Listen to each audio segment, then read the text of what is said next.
US charges to Chinese spies for a global hacking campaign that targeted COVID-19 vaccine research. US prosecutors have charged two wanted Chinese nationals linked to Beijing for their alleged involvement in a global hacking operation that targeted hundreds of companies and governments for more than a decade, stealing sensitive information.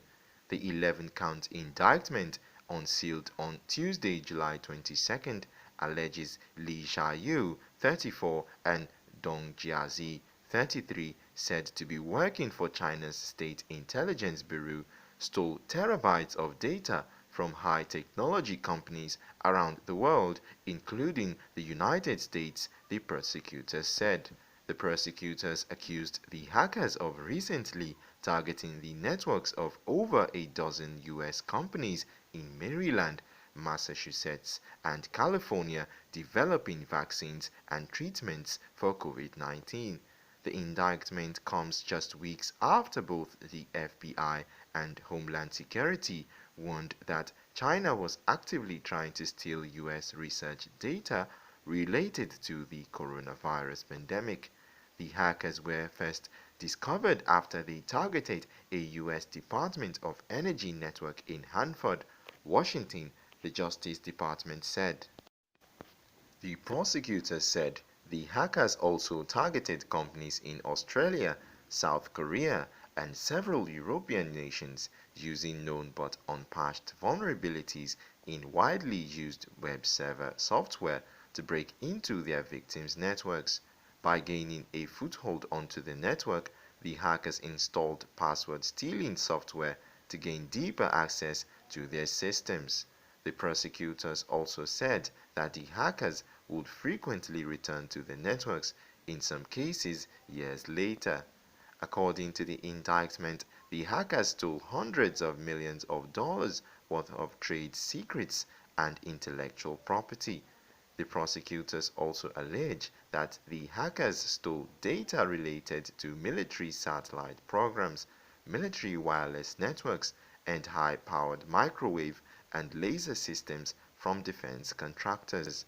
The hackers are said to have targeted their victims on behalf of China's intelligence services, but also hacked for personal financial gain. In one case, prosecutors said the hackers sought to extort cryptocurrency from a victim company by threatening to publish the victim's stolen source code online.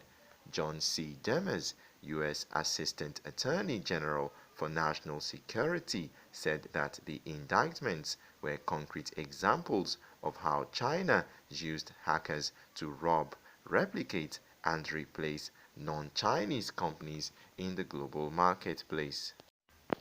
Demers also accused China of providing a safe haven for the hackers.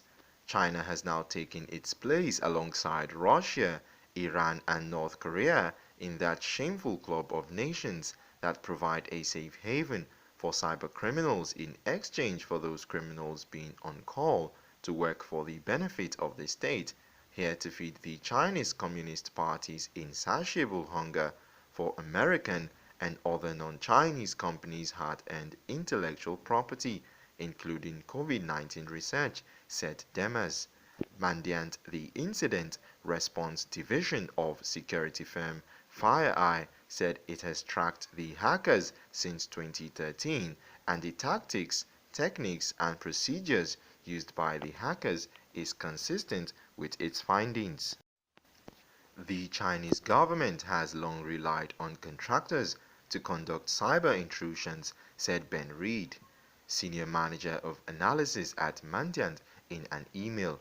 Using these freelancers allows the government to access a wider array of talent, while also providing some deniability in conducting these operations. The pattern described in the indictment, where the contractors conducted some operations on behalf of their government sponsors, while others were for their own profit, is consistent with what we have seen from other China Nexus groups such as APT-41, he said, referring to the Chinese Advanced Persistent Threat Group associated with the indictment. If persecuted, The wanted hackers could each face more than 40 years in prison, but prosecutors believe the hackers are in China and extraditions to the US are unlikely because of the strained relationship between China and the US.